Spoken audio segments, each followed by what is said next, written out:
Alam nyo ba na parang nakakapagtaka itong si Madriaga, itong witness na kung ano-anong sinasabing kasinungalingan kay BP Sara. Huwag na po tayo maglokohan, di ba? Kahit anong kulay mo, kaya ikaw ay mapakasara, mapa-BBM, mapakadilaw. Alam nyo na yung sinasabi ni Madriaga layo sa katotohanan.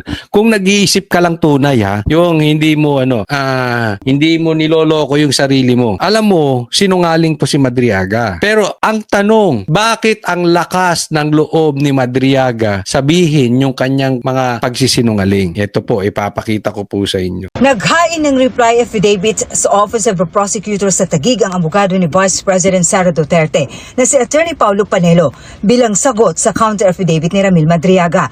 Si Madriaga ang napakilalang bagman di umano ng bise.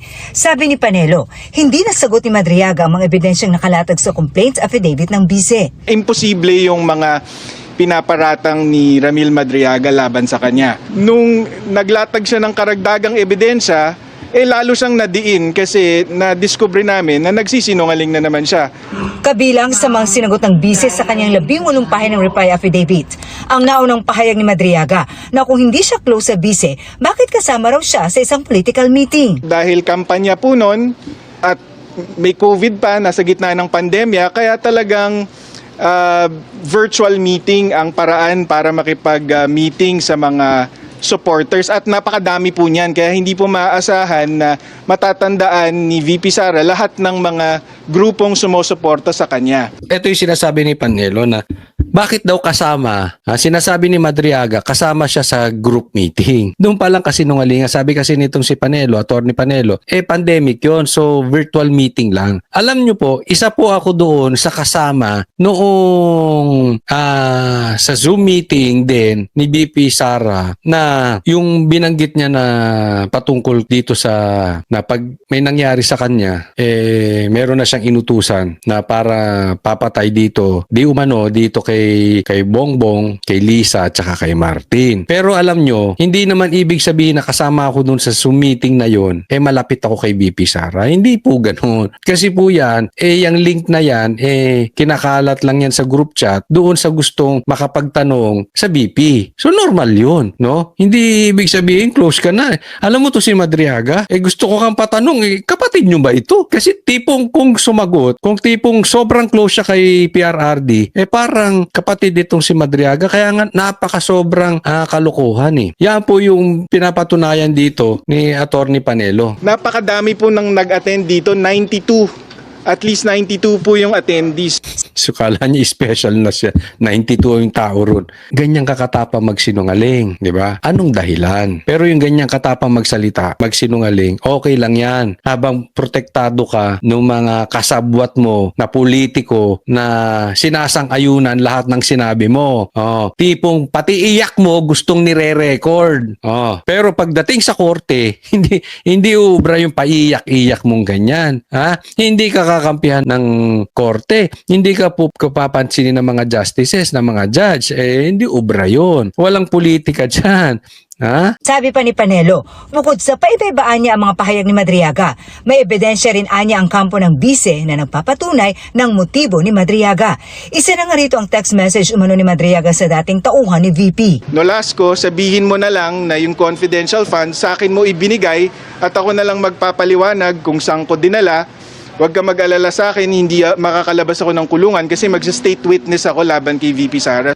Yon. So sa madaling salita, kaya pala malakas ang loob nitong si Madriaga. May text message, may ebidensya. Kaya malakas ang loob niya, makakalaya na siya at gagawing state witness. Ang tanong, sino ba ang may kapangyarihang gawin siyang state witness? The same thing, di ba? Yung nangyari kay Bernardo, ginawang state witness na mali-mali, paiba-iba ng statement. Di ba naalala nyo si Bernardo? Yung nagturo-turo, tapos paiba-iba statement. Yan din ang sinasabi dito kay Madriaga. Paiba-iba statement. Tapos gagawin siyang state witness. So ligtas siya. Kasi ganito yan Nakasampa pa yung kaso nito for kidnapping. Ngayon, ang dalite itong papaspasin namin. Halimbawa, sabihin lang, papaspasin namin yung kaso mo habang buhay ka dyan sa kulungan. Wala kang magagawa. Or, susunod ka sa amin sa anong sasabihin mo, gagawin ka naming state witness, lalaya ka. Hindi ka na ngayon madidemanda. Diba? So sa lahat ng sasabihin niya, basta gawin siyang state witness, lahat ng kasinungalingan niya lusot. Ganyan ang kalokohan yan ngayon.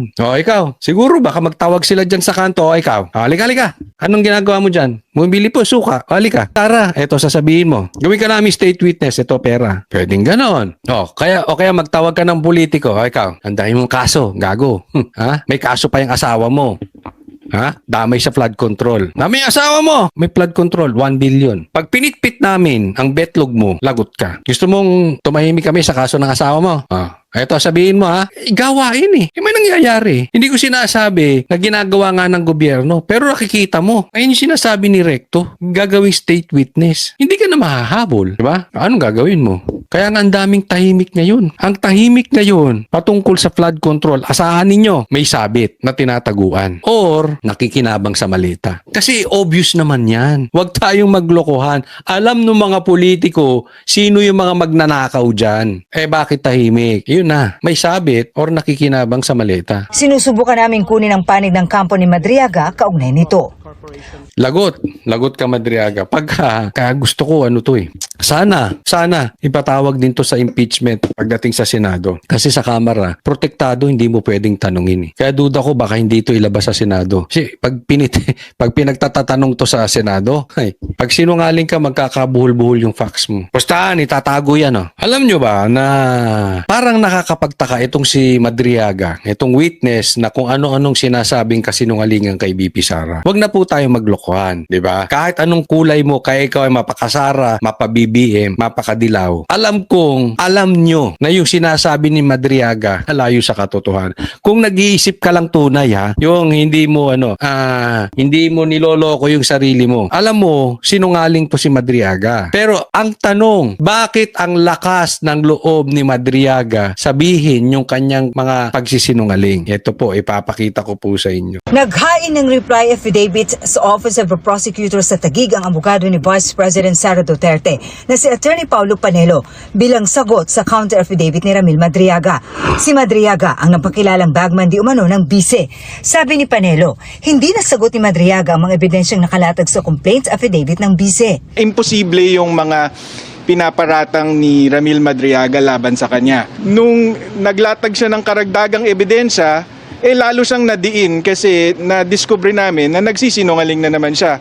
Kabilang sa mga sinagot ng bise sa kanyang 18 pahina ng reply affidavit, ang naunang pahayag ni Madriaga na kung hindi siya close sa bise, bakit kasama raw siya sa isang political meeting? Dahil kampanya po nun at may COVID pa, nasa gitna ng pandemya, kaya talagang virtual meeting ang paraan para makipag-meeting sa mga supporters at napakadami po niyan kaya hindi po maaasahan na matatandaan ni VP Sara lahat ng mga grupong sumusuporta sa kanya. Ito yung sinasabi ni Panelo na bakit daw kasama, sinasabi ni Madriaga, kasama siya sa group meeting. Doon pa lang kasi nungalingan. Sabi kasi nitong si Panelo, Attorney Panelo, pandemic yon, so virtual meeting lang. Alam nyo po, isa po ako doon sa kasama noong sa Zoom meeting din ni BP Sara na yung binanggit niya na patungkol dito sa na pag may nangyari sa kanya, meron na siyang inutusan na para papatay dito, di umano dito kay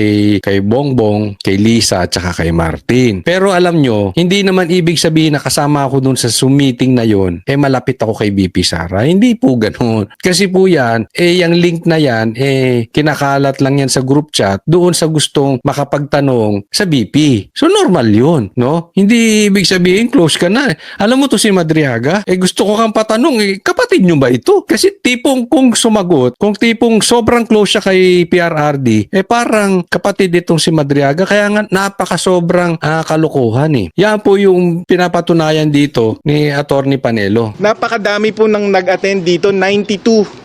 At least 92 po yung attendees. So kala niya special na siya. 92 yung tao ron. Ganyang kakatapang magsinungaling, di ba? Anong dahilan? Pero yung ganyang katapang magsalita, magsinungaling, okay lang yan. Habang protektado ka ng mga kasabwat mo na politiko na sinasang-ayunan lahat ng sinabi mo. Tipong pati iyak mo gustong nire-record. Pero pagdating sa korte, hindi ubra yung paiyak-iyak mong ganyan. Hindi ka kakampihan ng korte. Hindi ka po papansinin ng mga justices, ng mga judge. Hindi ubra yun. Walang politika dyan. Ha? Sabi pa ni Panelo, bukod sa paibaibaan niya ang mga pahayag ni Madriaga, may ebidensya rin anya ang kampo ng bise na nagpapatunay ng motibo ni Madriaga. Isa na nga rito ang text message umano ni Madriaga sa dating tauhan ni VP. Nolasco, sabihin mo na lang na yung confidential fund sa akin mo ibinigay at ako na lang magpapaliwanag kung saan ko dinala. Huwag ka mag-alala sa akin, hindi makakalabas ako ng kulungan kasi mag-state witness ako laban kay VP Sara. Yon. So sa madaling salita, kaya pala malakas ang loob nitong si Madriaga. May text message, may ebidensya. Kaya malakas ang loob niya, makakalaya na siya at gagawing state witness. Ang tanong, sino ba ang may kapangyarihang gawin siyang state witness?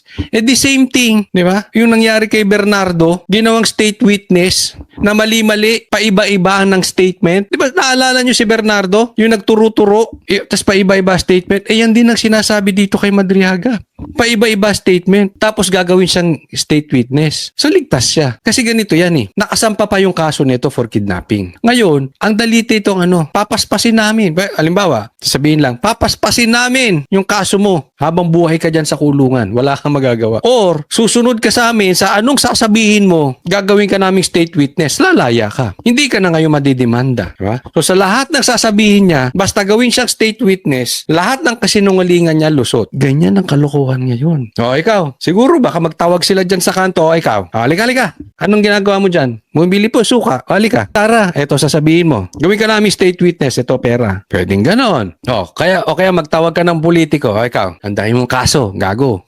Ha? May kaso pa yung asawa mo. Ha? Damay sa flood control. Na may asawa mo, may flood control, 1 billion. Pag pinitpit namin ang betlog mo, lagot ka. Gusto mong tumahimik kami sa kaso ng asawa mo? Eto, sabihin mo gawain may nangyayari. Hindi ko sinasabi na ginagawa nga ng gobyerno, pero nakikita mo. Ayun yung sinasabi ni Recto, gagawing state witness. Hindi ka na mahahabol, di ba? Anong gagawin mo? Kaya nga ang daming tahimik ngayon. Ang tahimik ngayon, patungkol sa flood control, asahan ninyo, may sabit na tinataguan. Or, nakikinabang sa malita. Kasi obvious naman yan. Huwag tayong maglokohan. Alam ng mga politiko, sino yung mga magnanakaw dyan. Bakit tahimik? Yun na, may sabit or nakikinabang sa malita. Sinusubukan namin kunin ang panig ng kampo ni Madriaga kaugnay nito. Lagot ka Madriaga. Pagka gusto ko sana ipatawag din to sa impeachment pagdating sa Senado. Kasi sa Kamara, protektado, hindi mo pwedeng tanungin. Kaya duda ko baka hindi to ilabas sa Senado. Kasi pag pinagtatatanong to sa Senado, pag sinungaling ka, magkakabuhol-buhol yung facts mo. Pustahan, itatago yan.